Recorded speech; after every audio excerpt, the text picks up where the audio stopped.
पूछ लीजिए।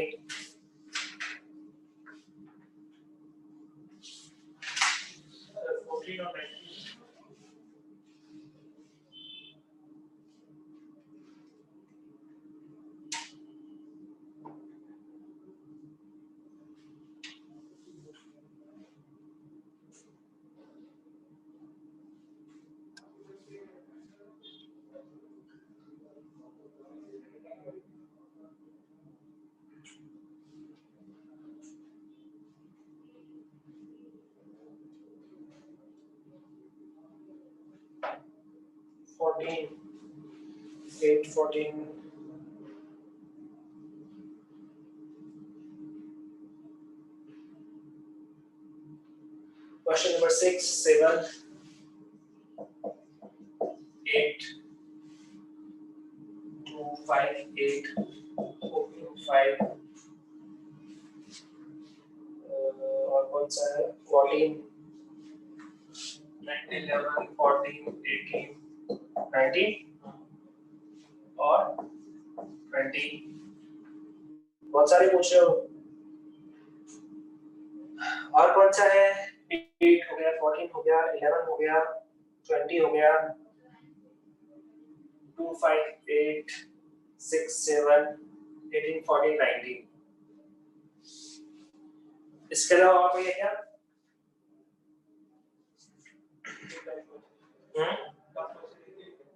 टफ इतने थे।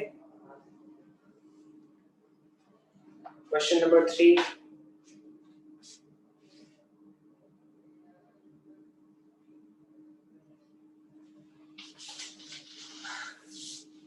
(16, 24, 16, 24)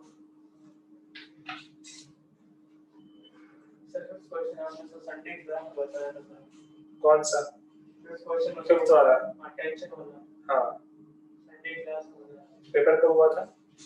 पेपर फ्राइडे को। ओके, फिर ये नहीं करेंगे हम लोग। स्टार्ट करें अभी?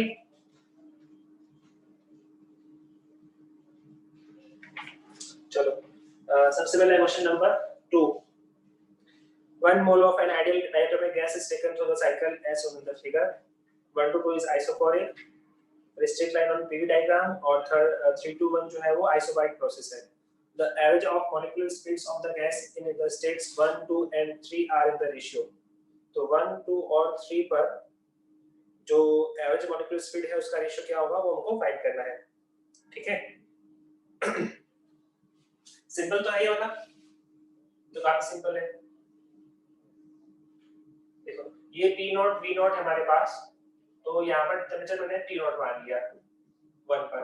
ठीक है, 1 से 2 जा रहे हैं तो यहाँ पर वॉल्यूम तो मेरा V है और प्रेशर जो है वो 4 T नॉट बन गया। तो यहाँ पर टेम्परेचर कितना बन जाएगा? यहाँ पर बोल सकते हैं जो प्रेशर है वो 4 टाइम्स बन गया। वहां सामने कर देना, जो प्रेशर है यहाँ पर 4 टाइम्स बन गया। अगर प्रेशर 4 टाइम्स बन रहा है यहाँ पर, तो जो टेम्परेचर है वो कितना बन जाएगा? वो भी 4 टाइम्स बन जाएगा। ऐसा बोल सकता हूं मैं यहाँ पर। तो ये क्या बन जाएगा? यहाँ पर 4 T नॉट बन जाएगा। अब इसकी बात करते हैं हम लोग, तो यहाँ पर प्रेशर कितना है मेरे पास? यहाँ पर प्रेशर T नॉट है और वॉल्यूम जो है वो 4 V नॉट है। तो यहाँ पर क्या हो रहा है? यहाँ पर देखो, यहाँ से आगे देखो, ये प्रोसेस 3 है मेरे पास, स्टेट 3 है ये वाली। तो यहाँ पर प्रेशर तो मेरा सेम है, जो वॉल्यूम है वो 4 टाइम्स बन रहा है। अगर वॉल्यूम 4 टाइम्स बन रहा है यहाँ पर, अगर वॉल्यूम 4 टाइम्स बन रहा है तो टेम्परेचर क्या बन जाएगा यहाँ पर? वो भी 4 टाइम्स बन जाएगा, ऐसे बोल सकता हूं मैं। तो ये वैल्यू क्या बन जाएगी? 4 T नॉट बन जाएगी। ठीक है, हमें क्या निकालना है यहाँ पर? इसके में मॉलिक्यूलर स्पीड का एवरेज निकालना है। तो स्पीड क्या लिखते हैं हम लोग? √3RT/m लिखते हैं। तो बोल सकते हो तो स्पीड डायरेक्ट प्रोपोर्शनल किसके है? √T के है। अब रेशियो देख लो यहाँ से कितना बनेगा। एक बार ये √T नॉट बनेगा, दूसरी बार √4T नॉट और तीसरी बार √4T नॉट। ये इसका आंसर बन जाएगा। तो 1:2:2 इसका आंसर बनेगा। समझ गए क्या?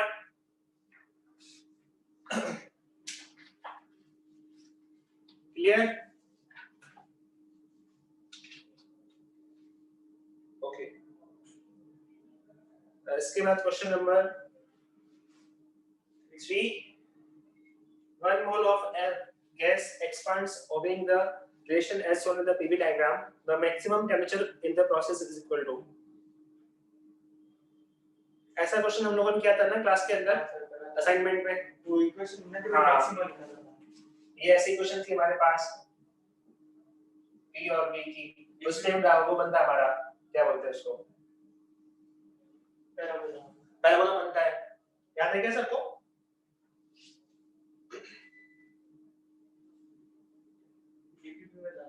डीपी में एक क्वेश्चन था ना ऐसा, जिसमें हम लोगों ने पीडी ऐसा डायग्राम था हमारे पास और हमने इसके अंदर बीटी ड्रॉ किया था, उसका जो ग्राफ बनता था वो ऐसा बन रहा था, डाउन पैराबोला बन रहा था उसके में। ठीक है, तो पहले तो क्या हो रहा था, हमारा टेंपरेचर इंक्रीज हो रहा था और फिर टेंपरेचर क्या होता है, डिक्रीज हो रहा था। तो ये मैक्सिमम वैल्यू मिलती है हमको, मैक्सिमम कहां पे मिल रहा था, इस पॉइंट पे मिल रहा था। ठीक है, तो फिर से नहीं करवा रहा उसको, वापस देखो कि जो मैक्सिमम टेंपरेचर है वो कहां पर मिल रहा है हमको। ठीक है,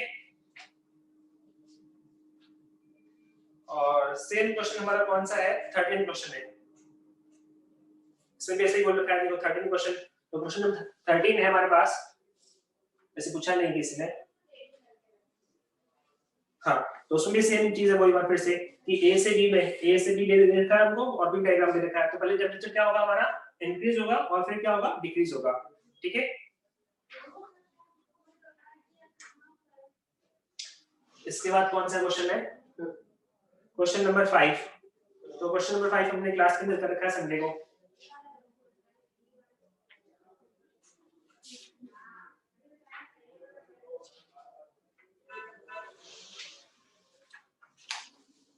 नेक्स्ट कौन सा है, 6, 7, 8। 1 mole of an ideal monatomic gas at temperature T0 expands slowly according to the law P by V is equal to constant. If the final temperature is 2 T0, heat supplied to the gas is P by V, जो हमारे पास constant है, हमें निकालना है कि कितनी heat हमने supply की इसको, वो फाइंड करना है इसमें।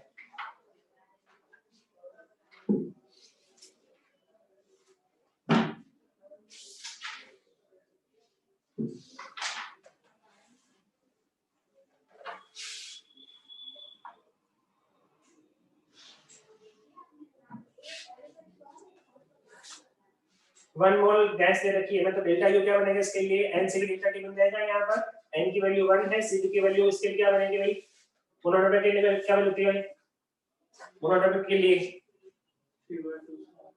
3/2 r into delta T, delta T क्या बनेगा इसके लिए 2t0 minus t0, मतलब कि t0 बन जाएगा यहाँ पर। ठीक है, और वक्र क्या आएगा इसका, इंटीग्रेशन tdv।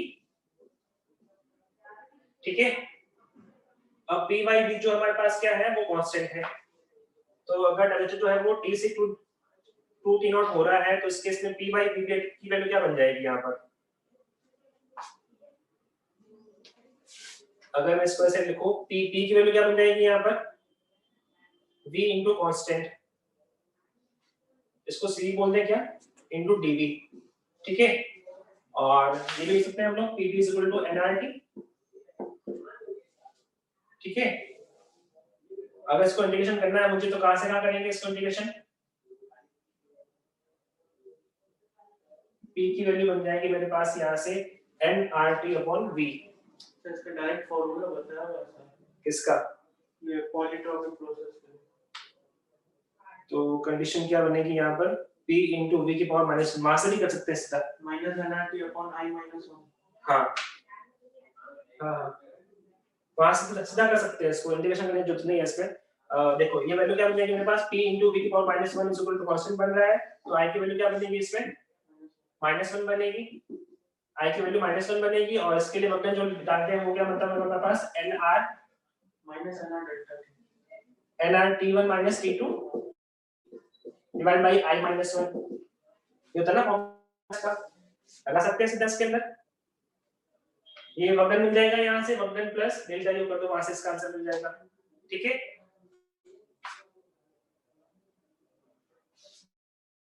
ये था हमारा क्वेश्चन नंबर 6। इसके बाद 7, 3 processes from a thermodynamic cycle acts on PV diagram.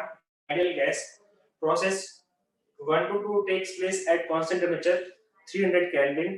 Process 2 to 3 takes place at constant volume, and during 40 joule of heat leaves the system. Process 3 to 1 is adiabatic and temperature T3 is 275 Kelvin. Work done by the gas during the process 3 to 1 is. तो 3 to 1 में हमें क्या निकालना है, इसका work done निकालना है, कितना बनेगा?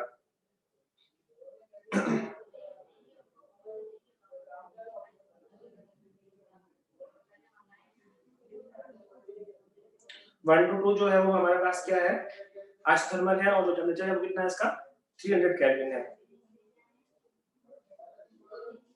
और क्या बोल रखा है इसका, ये कांस्टेंट वॉल्यूम दे रखा है, और 40 जूल जो है वो इसका वर्क डन है 1 से 2, 2 से 3 और 3 से 1 का। और T3 का दे रखा है 275 केल्विन। तो work done by the gas during the process 3 to 1 is क्या होगा, वो हमको फाइंड करना है। तो 40 जूल हीट लीव करती है भी दे रहा था। हाँ, तो 40 जूल तो इसका साइकिल का एरिया बन गया, समझ सकते हो।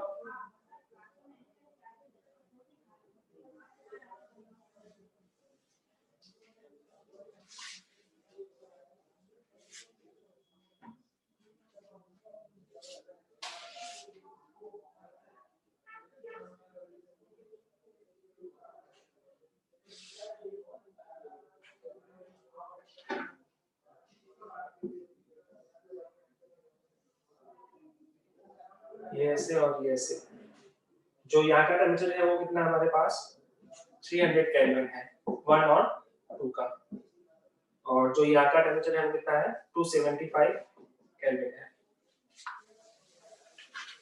ठीक है, तो इसका वर्क डन कैसे निकाल सकते हैं हम लोग? ओके,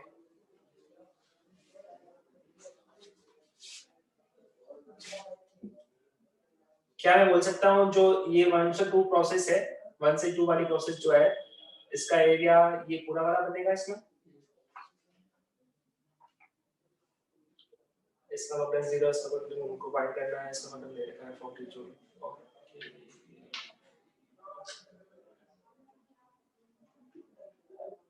लेकिन 1 से 2 में हमें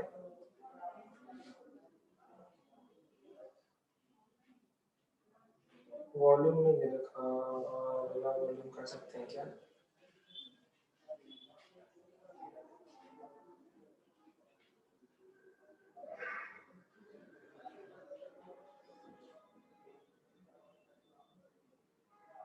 जो 3 to 1 प्रोसेस है वो कैसी है, एडियाबैटिक है। तो एडियाबैटिक के लिए वर्क डन क्या बनेगा, एनआरटी, लेकिन इसमें गामा नहीं दे रखा, इसमें दे रखा है क्या? नहीं दे रहा। अगर मोनोएटॉमिक माने तो उसमें केस में क्या आएगा, गामा निकालना पड़ेगा हमें ना।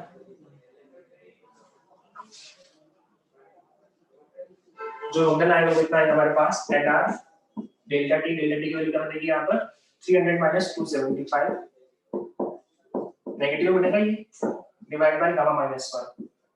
ओके, तो ये वर्क कितना बन जाएगा, माइनस का NR into 25 divide by gamma minus 1। Okay, और ये वर्क बोल रखा है हमें, इस पूरे का एरिया दे रखा है।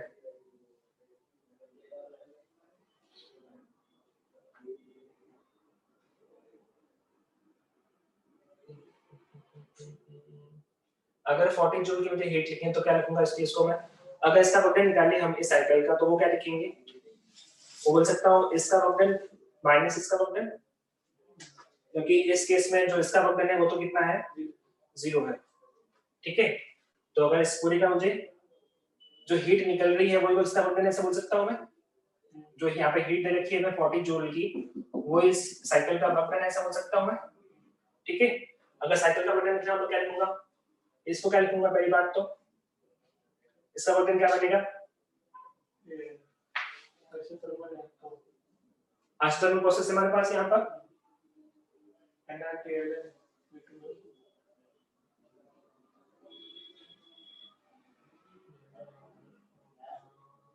कुछ भी नहीं पता, वॉल्यूम भी नहीं पता सर, V2 पर V1 भी नहीं निकाल सकता।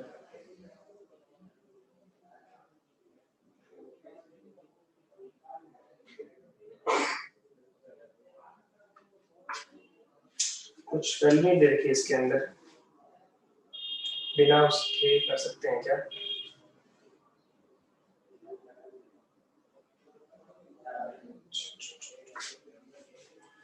ठीक है, इसको हम लोग पी नॉट बी नॉट बोल देते हैं अभी के लिए, लेकिन उससे भी नहीं आएगा।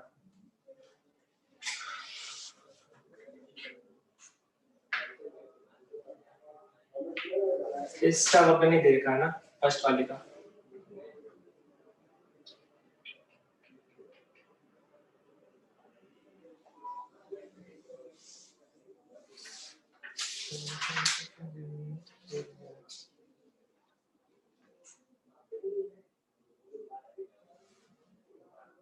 -40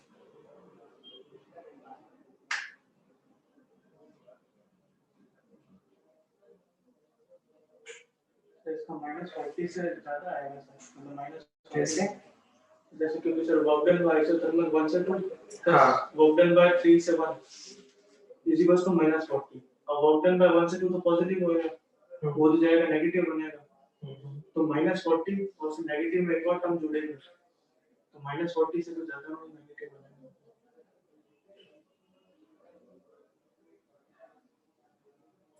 During this process 40 joule of heat leaves the system. Process जो हीट है वो कौन से पार्ट में लीव कर रही है? इसमें भी तो वॉल्यूम कांस्टेंट है हमारा, लेकिन टेंपरेचर कम हो रहा है, तो इसमें तो लीव करेगी।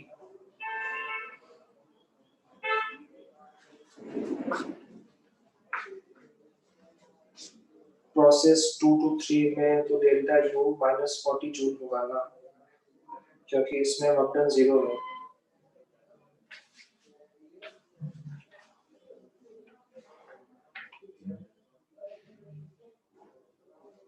प्रोसेस 2 to 3 में क्या बोल रहे हो? डेल्टा यू -40 जूल होगा ना, क्योंकि इसमें वर्क डन 0 है। इसमें सिर्फ टेंपरेचर दे रखा है हमें और कोई वैल्यू नहीं दे रखी।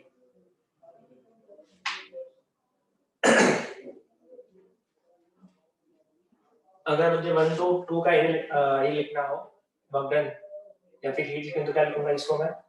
nRT ln V2 upon V1, यही बनेगा इसका,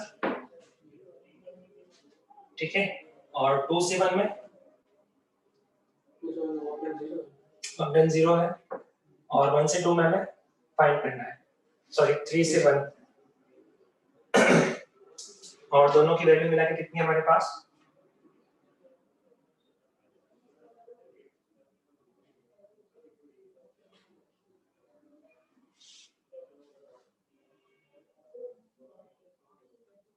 to 3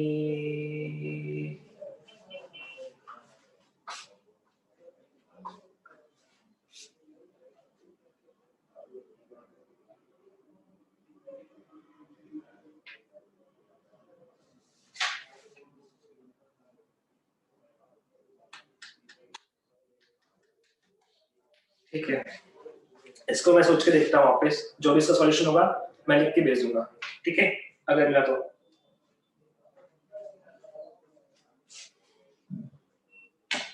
delta Q is equal to delta work done, क्योंकि डेल्टा टोटल 0 है।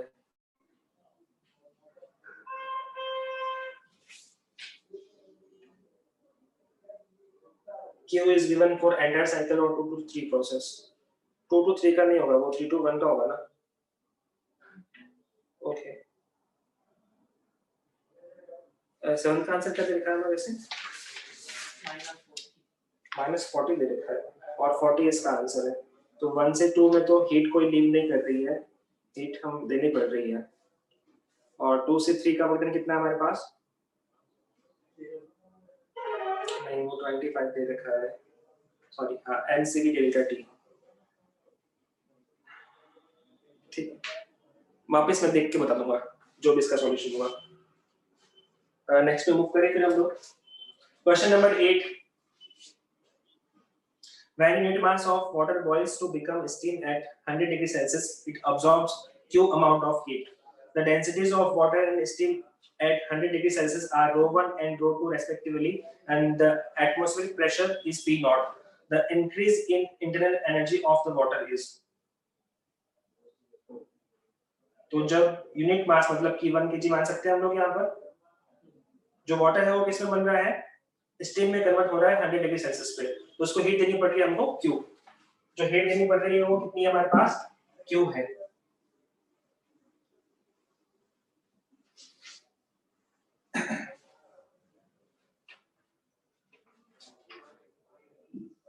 तो इसके से जो हीट दे रहे हैं वो कितनी हमारे पास यहाँ पर Q दे रखी है हमें।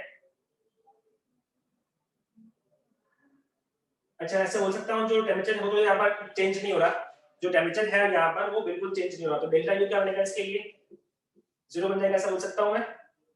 ठीक है, सॉरी डेल्टा यू निकालना है हमको। ओके ओके, डेल्टा यू क्यों बन रहा है, क्योंकि यहाँ पर जो स्टेट है वो चेंज हो रही है, इसलिए डेल्टा यू कुछ डिफरेंट रहेगा यहाँ पे।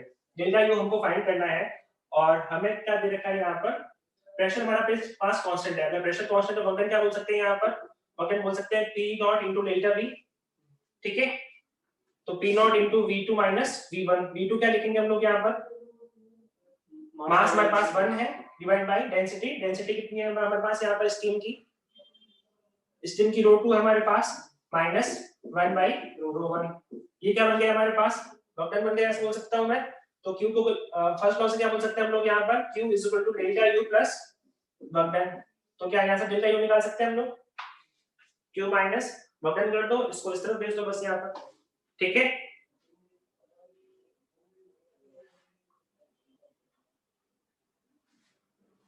ओके फिर नेक्स्ट कौन सा है, question number 11।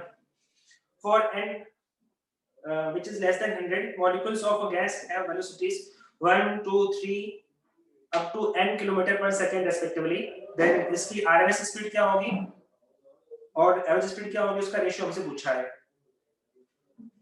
Okay, total number of molecules कितने हमारे पास, 100 से कम है, और सबकी जो वेलोसिटी जो क्या है हमारे पास यहाँ पर, फर्स्ट वाले की 1 किलोमीटर है, सेकंड वाले की 2 है, फिर 3 है, 4 है, ऐसे n तक है हमारे पास। ठीक है, हमें क्या निकालना है, एक तो एवरेज निकालना है इनका। एवरेज क्या लिखेंगे स्पीड का, वो बन जाएगा मेरे पास v1 plus v2 plus v3 divide by n। ये बोल सकता हूं मैं यहाँ पर 1 plus 2 plus 3 plus 4 plus up to n। वो वैल्यू क्या बनेगी यहाँ पर, वैल्यू क्या बनेगी वो 1 to n, इसका सम क्या होता है n into n plus 1 divided by 2, n into n plus 1 divided by 2, और टोटल डिवाइड में और क्या मेरे पास n पहले से है, तो ये वैल्यू क्या बन जाएगी n plus 1 by 2 बन जाएगी। ऐसे ही अगर VRMS निकालो तो VRMS क्या लिखेंगे हम लोग, v1 square plus v2 square plus v3 square up to vn का स्क्वायर डिवाइड बाय n, और फिर उसका रूट लेंगे हम लोग। 1 square plus 2 square plus 3 square plus 4 square last n स्क्वायर तक जा रहा है, तो इसका सम क्या बनेगा n into n plus 1 into 2n plus 1, n into n plus 1 divide into 2n plus 1 divide by 6, और फिर से n से डिवाइड कर रहे हैं इसको, तो n से n कैंसिल कर सकते हैं हम लोग यहाँ पर। ठीक है, इसका रेशियो ले सकते हैं हम लोग यहाँ पर। अब क्या बनेगा देख लो, जो भी बन रहा है इसका आंसर, समझ गए क्या।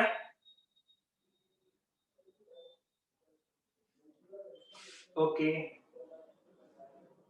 ठीक है, नेक्स्ट कौन सा है,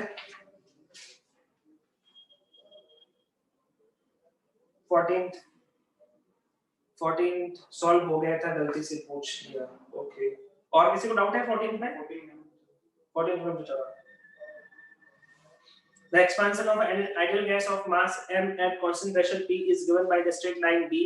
Then the expansion of the same ideal gas of mass 2m at a pressure 2p is given by the straight line. इसमें हम मास को डबल कर रहे हैं और प्रेशर को भी डबल कर रहे हैं, तो स्लोप क्या बन जाएगी फिर से इसकी,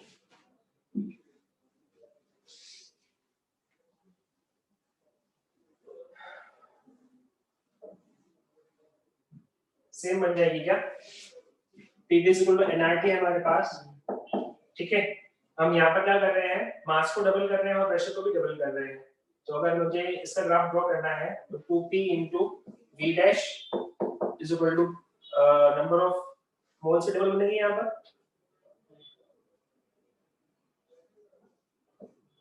मोल्स को बोल के लिख दो सर। हाँ मास बार हाँ एक ही बात है वो, R into T डैश। तो इस बार स्लोप क्या बनेगी इसकी? स्लोप फिर से सेम बन रही है क्या? NR upon T into T, और इसमें कितनी थी? वो भी सेम थी, तो लाइन भी सेम ही बनेगी इसकी।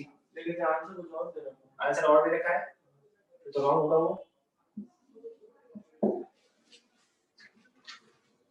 आंसर इसका बी रहेगा, मतलब कि सी ऑप्शन करेक्ट रहेगा इसका। आंसर क्या दे रखा है?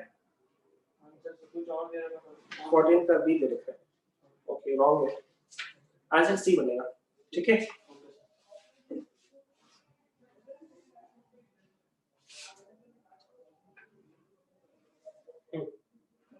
समझ गए क्या?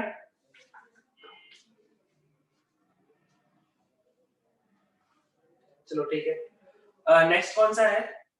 Question number 16। If the temperature of the sun were to increase from T to 2T and its radius from R to 2R, then the ratio of the radiant energy received on Earth to what it was previously will be. तो अर्थ पे जो energy पहुंच रही है वो कितनी बनेगी, वो हमको उसका रेशियो फाइंड करना है। ठीक है,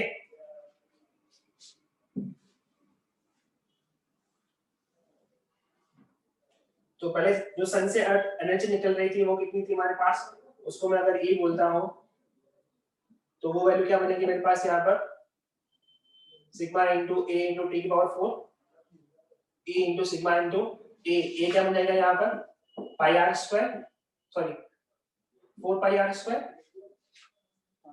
जो इसका सन का जो एरिया बनेगा सरफेस है वो कितना बनेगा यहाँ पर, अगर इसकी रेडियस r है तो 4 पाई आर स्क्वायर बनेगा इनटू टी की पावर 4। ठीक है, अब जो एनर्जी है सन से निकल रही है वो क्या बन जाएगी नए वाले केस में, E इंटू सिग्मा इंटू ये रेडियस कितनी बन गई हमारे पास यहाँ पर 2r बन गई, तो इसका स्क्वायर क्या बन जाएगा यहाँ पर 4 बन जाएगा इनटू, अब t कितना बन गया, वो भी 2 टाइम्स बन जाएगा यहाँ पर, तो 2 की पावर 4 कितना बन जाएगा ये वैल्यू 2 का स्क्वायर 4 और ये 2 की पावर 4 64 टाइम्स बन जाएगा।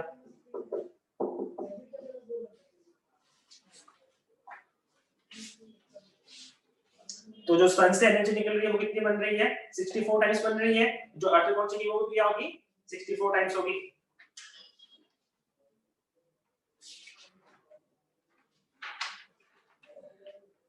चलो नेक्स्ट कौन सा है,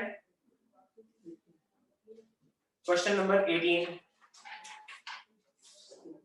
18 तो क्लास में हो रखा है, मैंने करवाया उसको, हो रखा होगा ना ऐसा, कौन सा इंटीग्रल स्पेस का, ठीक है फॉर्मूला भी करवाया होगा सर ने क्लास में, प्रूफ इसका, हाँ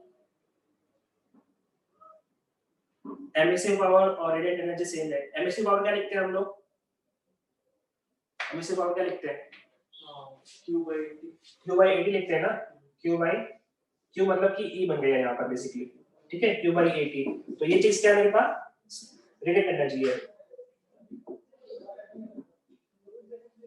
ठीक है, इसको Q से नोट कर सकते हैं यहाँ पर, समझ गए क्या साक्षी?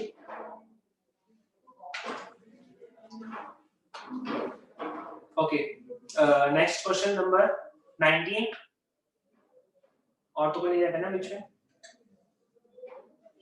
ओके, क्वेश्चन नंबर 19 क्या है, a long metallic bar is carrying heat from one of its ends to the other end under steady state. The variation of temperature theta along the length x of the bar from its hot end is best described by which of the following figure?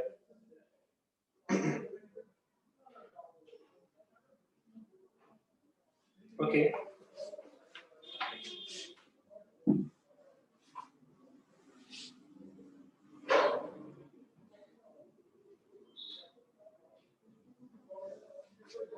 तो एक metallic बार है हमारे पास जिसमें जो है current constant, heat जो है वो कांस्टेंट फ्लो कर रही है, तो जो भी यहाँ से हीट आ रही है वो क्या हमारे पास कांस्टेंट है। ठीक है, अब मुझे निकालना है कि यहाँ से x डिस्टेंस पर इसका थीटा कितना होगा, टेंपरेचर कितना होगा, वो मुझे फाइंड करना है।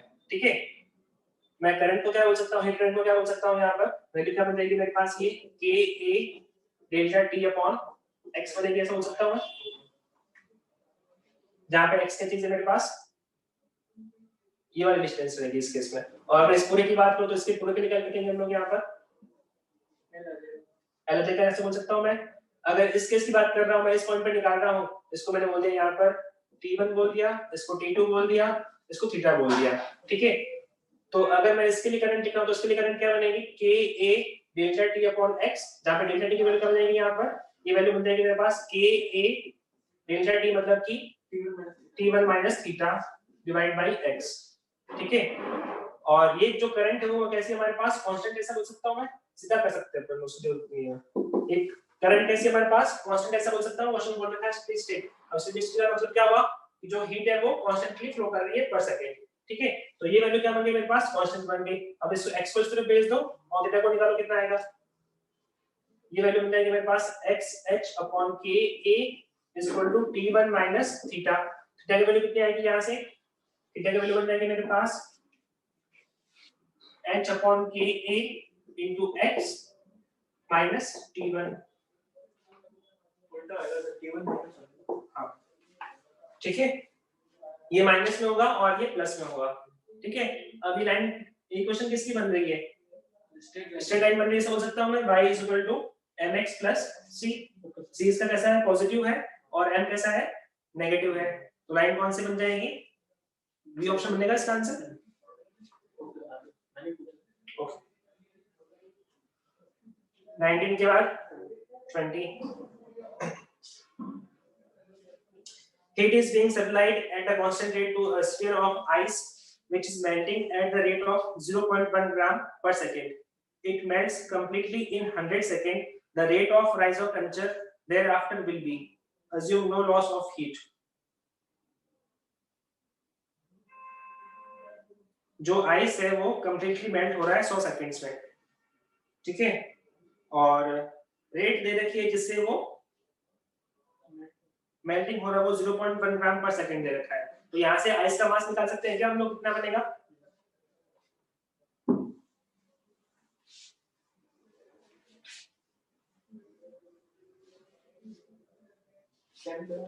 हाँ 10 ग्राम, क्या बोल रहे हो, 10 ग्राम आइस हो जाएगी, हाँ। तो 0.1 ग्राम इसकी रेट दे रखी है और वो 100 सेकंड्स लगा रहा है, तो इसका मास क्या बन जाएगा इस केस में, 100 into 0.1, तो ये वैल्यू क्या बन जाएगी, 10 ग्राम बन जाएगी। तो टोटल मास है आइस का वो कितना मेरे पास 10 ग्राम है।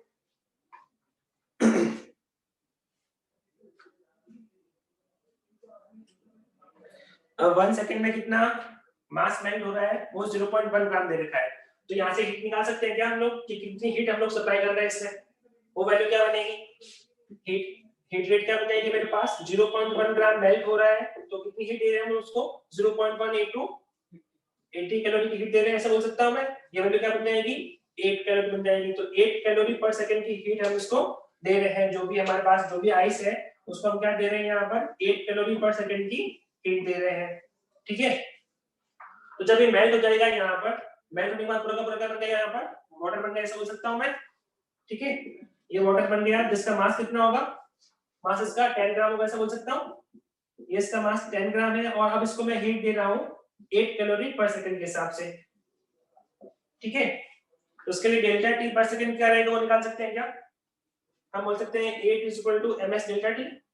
मास कितना है हमारे पास 10, s की वैल्यू वाटर के लिए 1 into delta T, delta T की वैल्यू कितनी आएगी यहाँ से 0.8, ठीक है।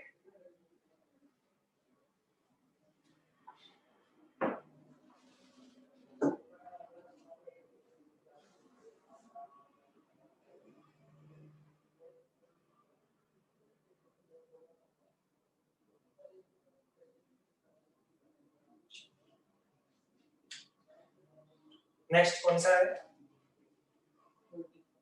24,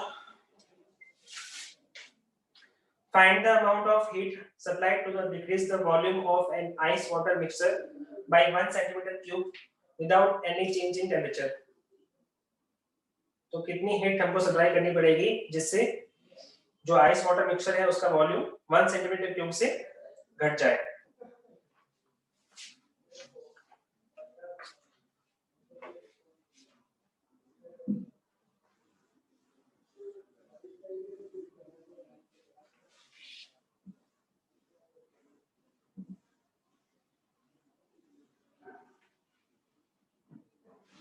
अगर आइस को हम हीट देंगे और वो वाटर बनेगा तो उसका वॉल्यूम क्या होगा, घटेगा, ऐसा बोल सकता हूं मैं। जब आइस से वाटर बनेगा तो वॉल्यूम क्या होता है उसका, घटता है, ठीक है। अब वो कितने से घटना चाहिए हमारे इस केस में, वो कितने से घट रहा है इस केस में, 1 सेंटीमीटर क्यूब से घट रहा है, ऐसा बोल सकता हूं मैं। तो मैंने मान लिया कि जो m ग्राम आइस है वो किस में कन्वर्ट हो रहा है, हमारा वाटर में कन्वर्ट हो रहा है हीट देने से, ठीक है। तो इस केस में जो वॉल्यूम चेंज आएगा वो कितना हमारे पास 1 सेंटीमीटर क्यूब, ऐसा बोल सकता हूं मैं। इसका वॉल्यूम क्या लिखेंगे, पहली बात तो आइस का वॉल्यूम क्या लिखेंगे, m ग्राम आइस का वॉल्यूम क्या लिखेंगे, m बाई आइस की डेंसिटी, ठीक है, minus m same gram water बनेगा, ऐसे बोल सकता हूं मैं। m ग्राम आइस से m ग्राम वाटर बनेगा, उसका वॉल्यूम क्या लिखेंगे, m divide by density of water, और ये जो वैल्यू है मेरे पास वो कितनी है, 1 सेंटीमीटर क्यूब, ठीक है। अब जो वाटर की डेंसिटी वो कितनी है हमारे पास, 1 ग्राम पर सेंटीमीटर क्यूब है, और ये वैल्यू क्या है हमारे पास, 0.9 दे रखी है यहाँ पर, ठीक है। तो इसको तो 1 पुट कर दो, इसको 0.9 पुट कर दो, तो ये वैल्यू कितनी आएगी, यहाँ से मास निकाल सकते हैं क्या, कितना बनेगा, m divide by 0.9 minus m is equal to 1, ये वैल्यू क्या आएगी, 1 माइनस 0.9 मतलब कि 0.1 डिवाइड बाई 0.9 मतलब कि 1/9, तो मास की वैल्यू 9 ग्राम बन जाएगी। सही आ रहा है क्या, कैलकुलेशन करो एक बार, सही है। तो मास कितना आएगा इसका, 9 ग्राम आएगा। अब 9 ग्राम जो वाटर है वो किसमें कन्वर्ट, सॉरी जो 9 ग्राम आइस है वो किसमें कन्वर्ट हो रहा है, इस केस में वाटर में कन्वर्ट हो रहा है, तो हीट क्या बनेगी इस केस में, हीट बन जाएगी m into n, l की वैल्यू क्या है हमारे पास, m हमारे पास 9 ग्राम है और l की वैल्यू 80 है, तो आंसर क्या बन जाएगा इसका, 720 कैलोरी। समझ गए क्या,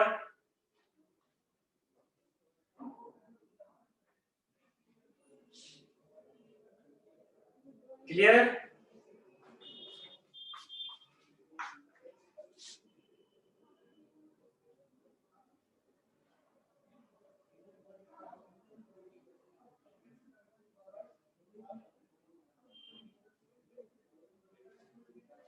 और कोई डाउट है इस पेपर के अंदर में,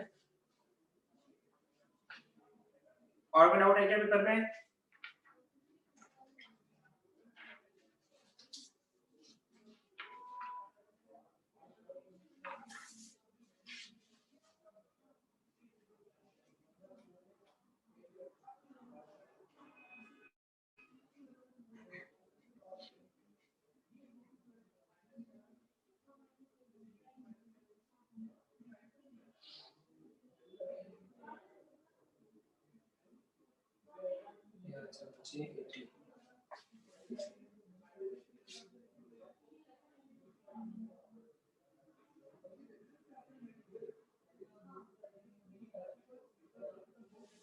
ठीक है।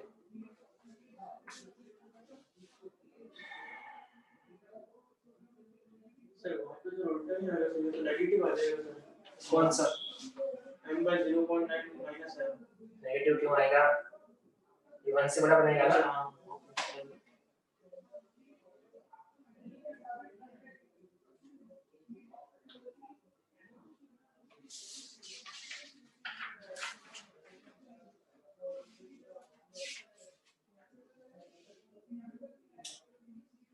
Next class